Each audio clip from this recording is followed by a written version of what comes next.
శ్రీమాత్రే నమ. ఈ వీడియోలో మనం మేషరాశి వారికి రాహు కేతువుల మార్పు ప్రభావంలో మే 18వ తారీఖున మనకి రాహు 11లోకి రావడం జరుగుతుంది. మరి కేతువు పంచమ స్థానంలోకి రావడం జరుగుతూ ఉంటుంది. అంటే మనకి ఈ 5వ స్థాన ఫలితాలు మేషరాశి వారికి ఏ విధంగా ఉంటాయి అని ఆలోచించినప్పుడు ముఖ్యంగా జాతకుడికి చాలా కన్ఫ్యూజ్ ఏర్పడడం జరుగుతూ ఉంటుంది. ఏ పని చేయాలన్నా 2-3 రకాలుగా ఆలోచించి చివరికి ఆ పనిని వాయిదా వేయడం జరుగుతూ ఉంటుంది. ముఖ్యంగా ఈ సమయంలో మీరు ఈ స్పెక్యులేషన్లో కానీ జోదం షేర్ మార్కెట్లో ఎక్కువగా నష్టపోయే అవకాశం ఉంటుంది. అలాగే విద్యార్థులు పరీక్షల్లో అనుకున్నటువంటి ర్యాంకు సాధించడంలో ఇబ్బంది పడే అవకాశం ఉన్నది. ఈ సమయంలో మీ యొక్క సంతానం విద్య నిమిత్తం కానీ ఉద్యోగ నిమిత్తం కానీ కొంత దూరంగా వెళ్ళే అవకాశం ఉంది. అది విదేశం అవ్వచ్చు, ఇతర రాష్ట్రం కూడా అవ్వచ్చు. అంటే ఈ సమయంలో పిల్లలు మీ దగ్గర ఉండి చదువుకోవడం కన్నా దూరంగా ఉండి చదువుకోవడం వల్ల వాళ్ళు ఇంకా జ్ఞానవంతులై అభివృద్ధి కలిగే అవకాశం ఉంది. మళ్ళా మీకు బాగా ఎవరినైతే మీరు బాగా ఇష్టపడుతుంటారో వాళ్ళు ఏదో కారణం వల్ల మీకు దూరం అవ్వడం జరుగుతూ ఉంటుంది. ఈ సమయంలోనే మీకు చాలా వరకు ప్రేమలో వైఫల్యాలు జరిగే అవకాశం ఉంది.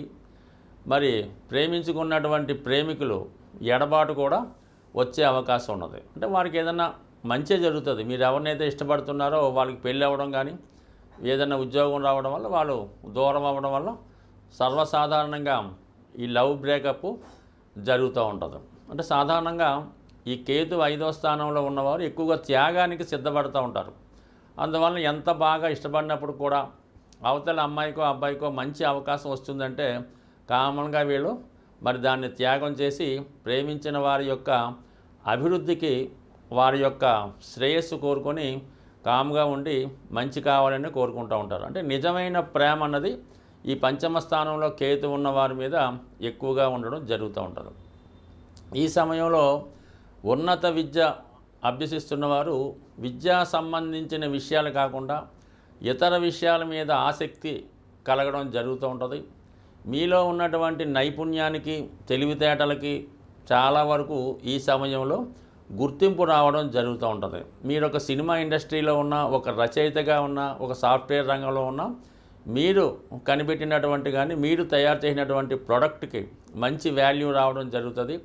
ఒకేసారి మీరు మీ యొక్క తెలివితేటల్ని మీ యొక్క విద్వత్తుని గుర్తించి ఒకేసారి మీ యొక్క నేమ్ అండ్ ఫేమ్ పెరిగే అవకాశం ఉంది. అంటే చాలామంది అంటారు, ఇంతకాలం బట్టి మీరు ఎక్కడున్నారండి, ఈ సమయంలో వచ్చారు, చాలా బాగా మనకు ఉపయోగపడడం జరిగింది అన్న విధంగా మీ యొక్క నేమ్ అండ్ ఫేమ్ పెరిగే అవకాశం ఉంది.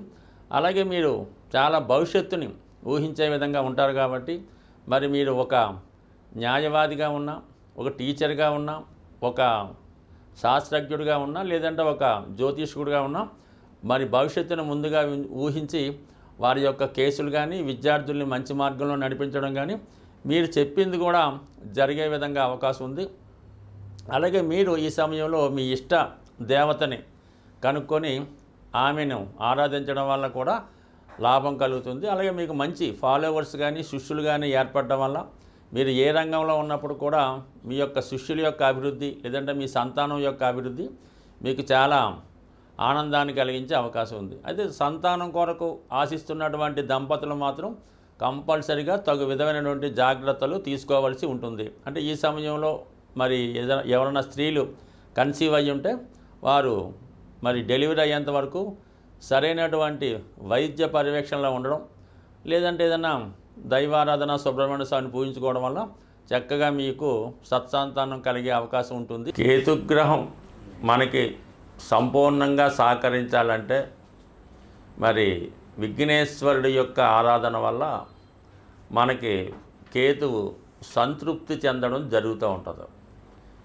అందుకని కంపల్సరిగా ఈ కేతువు పెట్టినటువంటి ఇబ్బందులు నుంచి, అంటే కేతువు ఇబ్బందులే ఉంది, ఏ పని ప్రారంభించినా మధ్యలో ఆగుతుంటుంది. మనం ఒక ప్రయత్నం కోసం వెళ్తే వేరే ప్రయత్నం జరుగుతూ ఉంటుంది. విద్యార్థులకి చదువు మీద ఆసక్తి తగ్గి మిగతా విషయాల మీద ఆసక్తి వెళ్తుంది. బట్ ఏదైనా కంపల్సరిగా కేతుగ్రహం అంటే విఘ్నేశ్వరుడు యొక్క ఆరాధన, సంకటనాశన గణేష్ స్తోత్రం చదువుకోవడం, సంకష్టహర చతుర్థి రోజు కంపల్సరిగా ఉపవాసం ఉండి విధి విధానంగా మరి ఉదయం పూట ఏదన్నా గణపతి హోమం జరుగుతుంటే అందులో పాల్గొనడం, ప్రదోష వేళ సాయంకాలం అభిషేకంలో పాల్గొనడం వల్ల చక్కగా ఈ యొక్క విఘ్నేశ్వరుడు యొక్క అనుగ్రహంతో కేతుగ్రహ అనుగ్రహం లభిస్తుంది. సింపుల్గా ఏంటంటే ఆదివారం కానీ మంగళవారం కానీ ఎండు ఖర్జూరం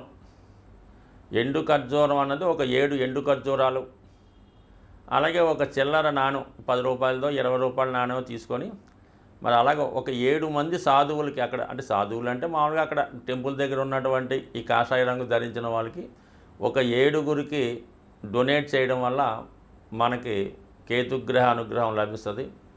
ఎక్కువగా డ్రై ఫ్రూట్స్ మరి మీరు ఆహారంగా తీసుకున్నా, అదే దేవాలయంలో స్వామికి ప్రసాదంగా నైవేద్యంగా సమర్పించిన కేతుగ్రహ అనుగ్రహం లభించే అవకాశం ఉంది. అంటే పిల్లల యొక్క చదువు తరచూ ఇబ్బంది పడుతుంది. కళలో మనకి పెద్దవాళ్ళు మరణించిన వారు కళలో కనబడుతున్నారు అనుకున్నప్పుడు ఈ పిల్లులు ఉంటాయి కదా, దానికి చక్కగా పాలు అంటే నైవేద్యం అని కాదు, పిల్లులకి పాలు పెట్టడం వల్ల ఈ కేతుగ్రహ దోషం పరిహారం అవుతుంటుంది. అంటే సాధారణంగా పిల్లులకి మరి ఈ ఆత్మలు అవి కనబడుతుంటాయని చెప్తూ ఉంటారు. అది శాస్త్రాల్లో చదవడం తప్ప మనకైతే తెలియదు. కానీ సో ఏదైనా మనం గమనించినప్పుడు అర్థమవుతుంటుంది. ఇంట్లో మన పెంపుడు కుక్కకి ఈ పిల్లులకి కంపల్సరిగా చనిపోయిన వారి యొక్క ఆత్మలు కనబడుతూ ఉంటాయి. ఒక విధంగా కేతువు కూడా ఆత్మ లాంటిదే కాబట్టి ఈ పిల్లులకి పాలు పోయడం వల్ల కూడా కేతుగ్రహ సంపూర్ణ అనుగ్రహం లభిస్తుంది.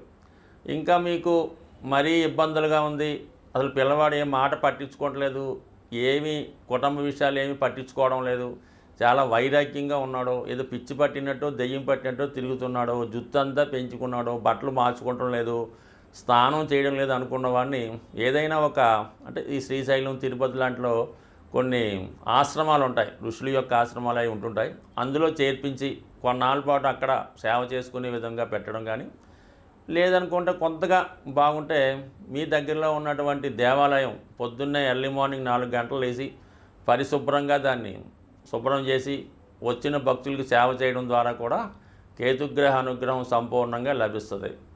అలాగే మరి ది బెస్ట్ రెమెడీ అంటే బ్రహ్మముహూర్తంలో లేచి విష్ణు సహస్రం అంటే బ్రహ్మముహూర్తంలో లేచి శుభ్రంగా కాలకృత్యాలు తీర్చుకున్న తర్వాత విష్ణు సహస్రనామాన్ని పారాయణ చేయడం వల్ల సమస్త దోషాలు తొలగే అవకాశం ఉంటుంది. అలాగే శివునికి రుద్రాభిషేకం చేసుకోవడం ద్వారా అంటే ఏ దైవ కార్యక్రమం చేసుకున్నా కేతువు సంతృప్తి చెందుతూ ఉంటాడు. అంటే కేతువు సంతృప్తి చెందితేనే మీకు మిగతా గ్రహాల యొక్క అనుకూలత అది లభించే అవకాశం ఉంది కాబట్టి, బట్ ఏదైనా ఒక పని చేసినప్పుడు నమ్మకంతో నిజాయితీగా శాస్త్రంలో ఏ విధంగా ఉంటుందో ఆ విధంగానే చేస్తేనే ఫలితం వస్తుంది. దాని తర్వాత ఏంటంటే శాస్త్రాల్లో కూడా శక్తి కొలది అన్నారు.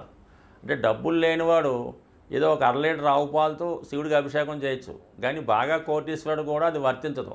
అతని స్థాయికి తగ్గట్టుగా అతను అభిషేకం చేయించుకుంటేనే అతనికి ఆ ఫలితం వస్తుంది తప్ప అందరికీ ఒకే నియమం అయితే ఉండదు. బట్ కానీ పెద్దలు ఎన్ని చెప్పినా మన శక్తి కొలది ఆ పరిహారం చేసినప్పుడు, దేవుని పూజ చేసినప్పుడు ఆ ఫలితం మనకు దక్కుతుంది. కాబట్టి మరి సాధ్యమైనంత వరకు మీకు ఎంతవరకు సాధ్యమవుతుందో అంతవరకు చేయడం వల్ల మనకి ఈ గ్రహశాంతి జరిగి అనుకున్న ఫలితం రావడం జరుగుతూ ఉంటుంది. స్వస్తి.